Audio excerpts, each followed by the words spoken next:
Lumière Kaboulo TV, Lumière Kaboulo TV, Lumière Kaboulo TV. Réflexion avec R9, Fabrice R9, Fabrice. Mobali Mateo, Balingaka, moi c'est Lolanga Ninyango, Nengosa Salanga Yeleki Makasi, Kaboulo TV, yo, Lumière Kaboulo, réflexion, réflexion.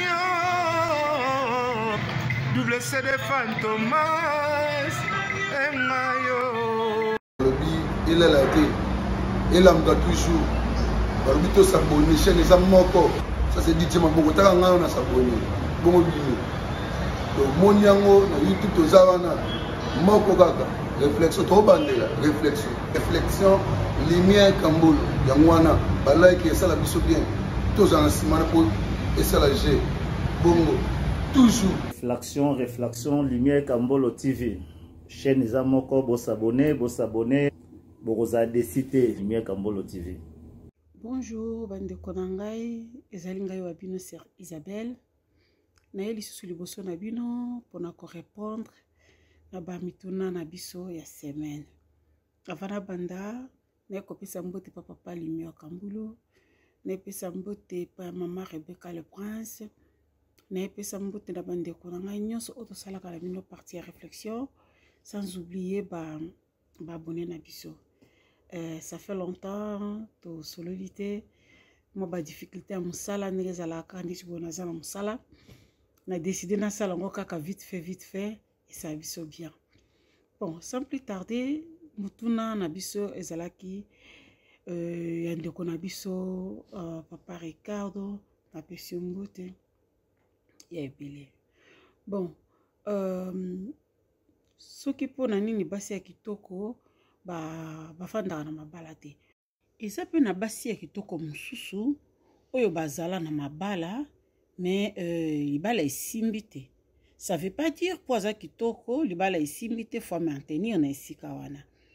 Vous savez ezali na maloba moko boye oyo toyoka déjà kala elobamaka jusqu'à lelo balobi basi bazali na kingo pardon bazangi mayaka mais bazana mayaka bazangi kingo.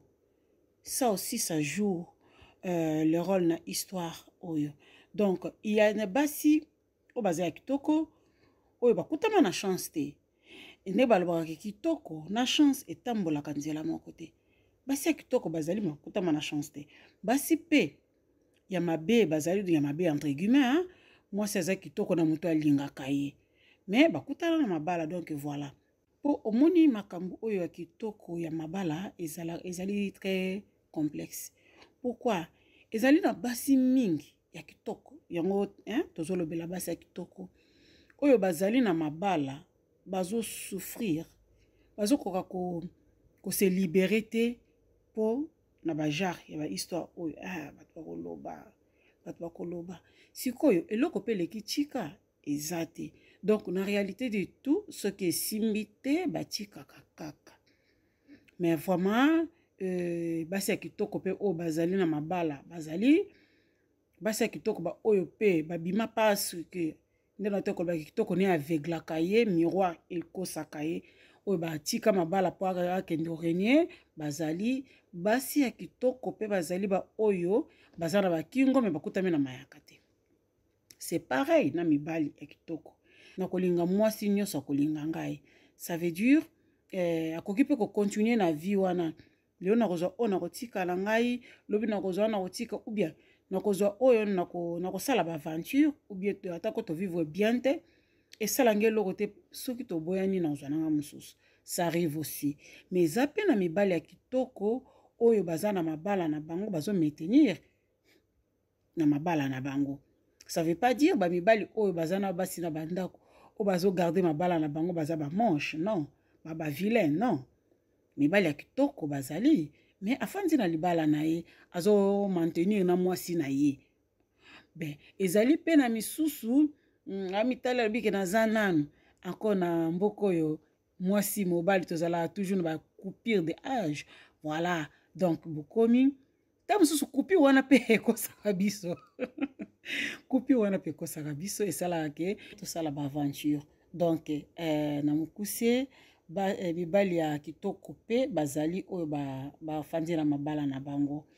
Donc mpona kolobela concernant kitoko bazali mpe mibali ya kitoko na motema ya kitoko me bakutami mpe na chance ya basi ya malamu te. C'est pareil bazali mpe na basi ya kitoko na motema ya kitoko bakutami mpe na mibali ya malamu te. Donc pareil nde naotaki kolobaki aza na kingo me aza na chaînette te. Donc elingi koloba te ke basi ya kitoko bazangaka mabala ou bien mibali ya kitoko.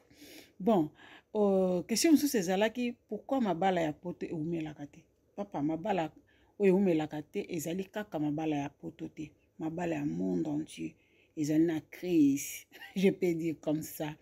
Mpona nini nalobi boye awa na poto seyebana nango tobenganaka mibali totikalaka to régner mais sans oublier na Afrique mpe bazali mpe na baza mpe na comment je peux dire ça baza mpe na épidémie na modèle na bango ya séparation de couple kuna tokoma koyoka que voilà mwasi ya libala azali na makangu na libanda mais mobali na yaza au courant que mwasi nanga azaka na mobali libanda mais tellement oza na capacité ya kofuta loyer te oza na capacité ya prendre soin ya ndako na yo te mwasi siko aza na moi de plus que toi aza na capacité ya prendre soin ya ndako par rapport yo akozwa mwa chéri na libanda yo papa kovanda nye en sachant que ma femme a une autre dehors mais oza na stand-by oza na rien à dire.